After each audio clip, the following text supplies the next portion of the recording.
and welcome everybody to something we're going to be catching up on. Obviously, Loki's been and gone. What If is still 2-3 weeks away. I believe it's 3 by the time we finish this thing, it'll be out. Yeah, so to fill the gap, and really because it's only literally just finished in the UK, we had to have it weekly. So I don't know why. No one's talked about this as far as I've seen. Yeah, it's been kind of quiet. It's just why not just dump it all in once like the States get? I don't understand this 10-week rollout, but it is Modok. It came. I've seen some people who manage from the States really enjoy it. It's not gotten a lot of traction. That's the surprising thing for me, at least, because it's such a different experience. It's so separate from the MCU. I think the biggest problem with this show is it's under that Marvel TV banner. It's like, here have all these shows that got announced, like Hitmonger, and Dazzler, and I can't remember the other ones, Howard the Duck, and all this and that, and they all just got cancelled. And it's like, oh yeah, Modok's coming out. I think that really killed people on this show. It's like, well, what? I also think people aren't expecting the second season. I don't know if it's getting one or not, but I think people were just expecting the one and done because obviously the TV bit of Marvel just went straight under Feige. And it's like, yeah, cool. No, this is going to be the TV side now and how everything's run. I think that's the biggest thing. It was not to the extent of Hellstrom. Like Hellstrom, I didn't even see get advertised. It apparently came out, and that's as far as I'm aware. I know I've seen it on Star on Disney Plus over here, but I haven't actually. I'm not bothering to watch that because why would I? And I think that's probably the mentality with Modok for the most part. But yeah, I'm not 100% sure on why, but that's just the what's the word? That's the side of the fence that I'm falling on, to be honest. But we are only going to be talking about the first 3 episodes. We're going to do 3 this week, 3 next week, and then 4, because there's 10. So yeah, 3 weeks, 3, 3, 4. And that's how we're going to play it. Whether people listen to this or not, I have no idea, but we're going to do it anyway. So, here we are. At least I think here we are. I'm not sure. I know Sean's got his mic muted. Yes, I'm sorry. I think I was trying. It's because I got the kid in the back. He's singing, so I was like, and I just realized that was a really long intro. But yeah. I think people know by now. People know is Mitch 692, Marvin the Martian on Instagram. _12. Yeah.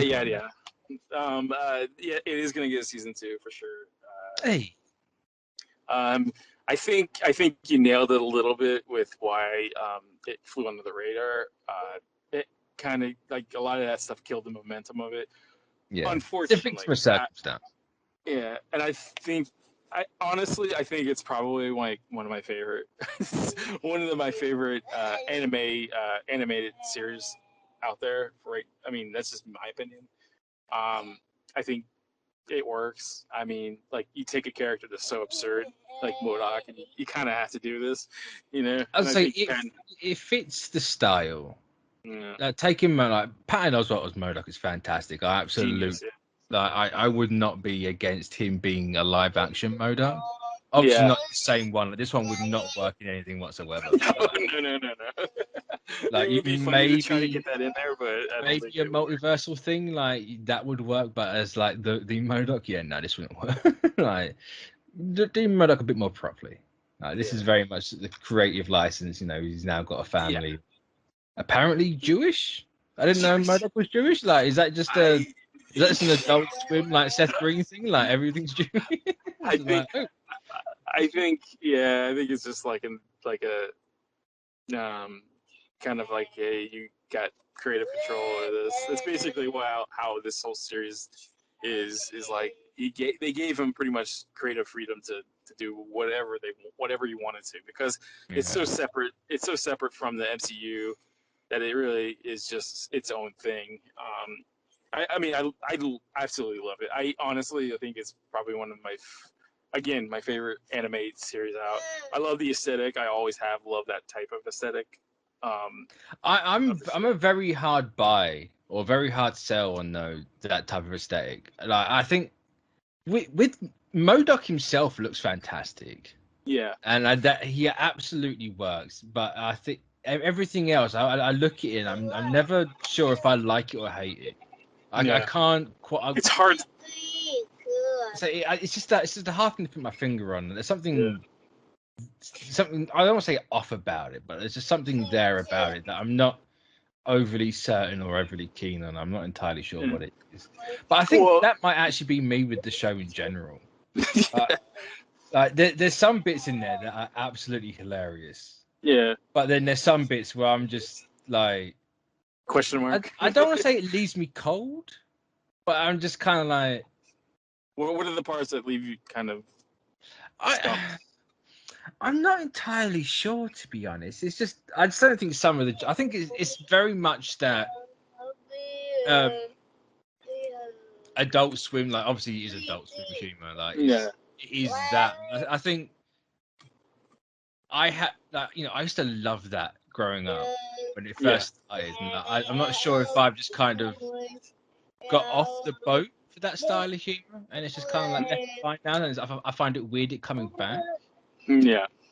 Like Rick and Morty's Well, the new like yeah, adults and all that, and I'm just not sure if that style of humor's like not passed me by, but all right, I've got too mature for it. I'm not going to be that sort of person to say, like, oh no, Shady. it's just juvenile humor because it's not. It can be quite clever with everything.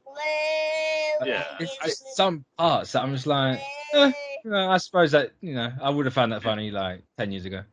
so it's like the jokes, really. Like, it's not really A little bit, yeah. And I think, 50-50. yeah, yeah. For the most part, I'm. There's some jokes that I've been crying at.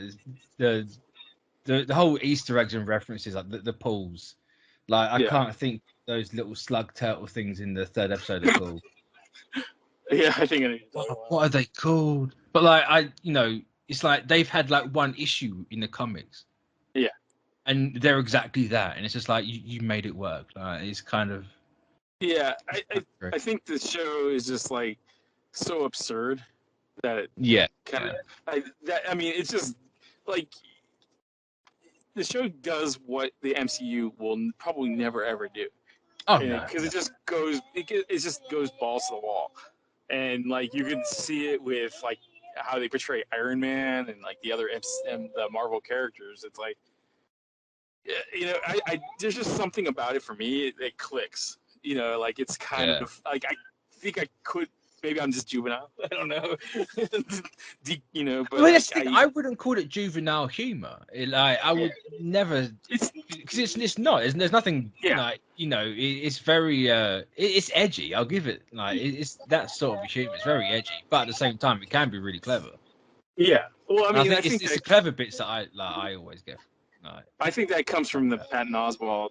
Like I yeah. always loved his like sense of humor and the characters he portrayed. Kind of like was in tune I with. do wonder if it wasn't Patton Oswalt was Modok. I don't think I'd actually laugh at anything. 'Cause I think just the Yeah, way he delivers things, like he yeah. just makes me die. Well, I think I love the voice cast to Oh, the death. cast is fantastic, isn't? Wait, what's it? Who's Iron Man? John Hamm. Yeah. That's the one. Yeah, I wanted to say Army Hammer, and I was like, no, it's not Army. No, he Not ain't him. It's the working other anymore. one. He's too busy eating females and but then you got like Nathan Fillion actually playing Wonder Man.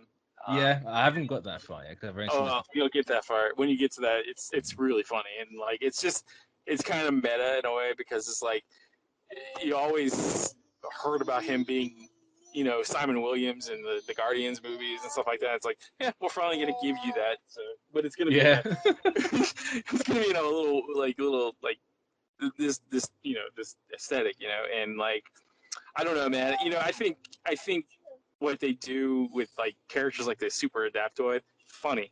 I love that. I never really was in tune with like what Super Adaptoid is, except for the Avengers fought it, and they always had the powers of like the Avengers. Well, that's all it was. That's just literally what it is. No. But it's hilarious what they do with that character. It's like he basically is like a butler, and like you could turn him into like food processors, and it's just. I will say, I think my favorite bit and that's the standout joke so far from these first three for me is when he turns into a ladder. Yeah. And he's Modok's like, it's leg day. It's just like, what? it's the way that those voice actors just deliver that bit, and it's just like, and like knowing the character of Modok, it's like he don't even use his legs, so why would he need why would he need a ladder? I say, it just made me die. It's just so. It was just so off the cuff and quick. It felt like an improv. Obviously, it wasn't because it was stop motion. You can't really improv it. Yeah, it just got me. It was so funny. Also, I think what helps me with it too is like it's the perfect length, so it's not too much. Yeah, it's definitely. I would have preferred it if it all came out all once, so I could watch everything in my own time, not be, not have this. Oh, I have to watch it once a week sort of mentality. Yeah, I would have been done with this a long time ago, but it's definitely. It's not something I can sit there and just watch all in one. Like watching these. Like I've seen the first three before when a couple of weeks back, and I watched them again literally hours before recording this, and like. Just watching the three back to back, it's like it's overstayed its welcome a little bit. I think I could maybe do one or two at a time. I reckon. I think I'm gonna maybe just do one a day next week. Yeah, so. I think I did that. I think I did it the same way. I'm like I try to put it in little chunks here and there because like I don't think I could plow through the season. No. I think it kind of benefits it for not. Maybe if it was week to week, it'd probably be because like.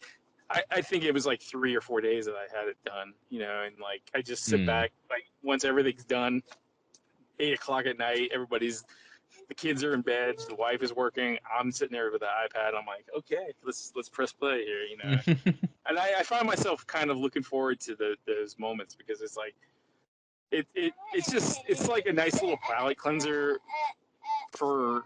Like watching all the other movies and TV shows. And it's like, it's just silly, and it's like. It's nice to have something completely different. Yeah. Like it's not a live action thing, It's not a big bombastic movie where the world's ending. It's just nice, like down to earth. Basically. I say down to earth animated thing. Time travel is like. And what I love about it is like it's like such a basic story. It's just like, and I love, it's just the fact that when Modok comes home, he has to take out the trash. It's like that. Yeah. Those types of bits kind of work for me because it's like even in the comics, you kind of look at the character as being silly, because he's silly looking, and, of course the acronym is not silly. It's just, it's kind of silly to think about what the acronym means. And then you see this show, and you're like, I think that's funny because it's like you put the word "killing" in the acronym of the character, and then like he's basically taking out trash and like talking to his wife, and stuff like that. It's like it's funny to me. I don't know, it's something that. I'm always here for superheroes doing the most mundane stuff possible. Yeah, always there. But I've always found that the more. That's why you get all the character and more interesting bits. Like the action's cool, all that sort of stuff's great, but like the mundane stuff's where it's at for me. Anyway. Yeah, I agree. It's like because you actually believe that the character exists. It's like he's doing like that's why I think Spider-Man kind of worked as a character because it's like 100%. But I just love the whole context of the show. Is like like. I remember first hearing about them doing the Modok show, and I'm like, how are they going to do this? Like, how is this how is this going to work? This has to be like a silly concept, And then you hear who's involved. You're like, yeah, this is going to be like silly. I do appreciate that it's stop motion. It's nice to actually have something that is, I was fully expecting all these to be like. Not hand drawn, but like 2D animated or even 3D. 2D. But like to actually, it's stop motion's underappreciated, and it's kind of like a dying art. But Oh it's yeah, nice to actually have it. You know, I it's still love here. People do still enjoy it, and it does I still look. love stop I love motion animation. It's like you don't realize how much work goes into like doing a 20-minute episode, and No, like no. I think you appreciate it more once you find out that like it takes months to do like one episode, and like and like I just love the whole.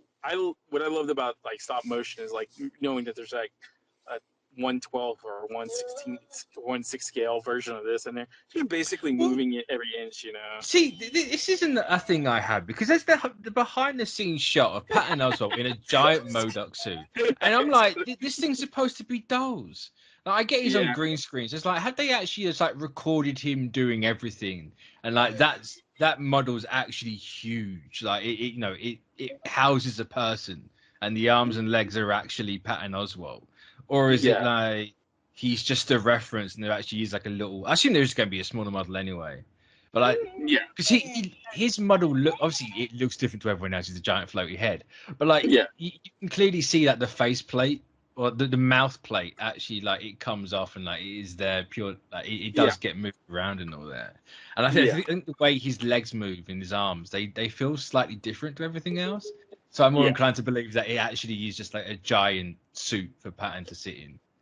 On a There green. was, yeah. I mean, from what I've heard, I never was on set, but like I heard that there was like that was a reference point to the character, but there Yeah. was the stop motion like 1/12 scale or 1/6 scale Oh. version of that, Mm.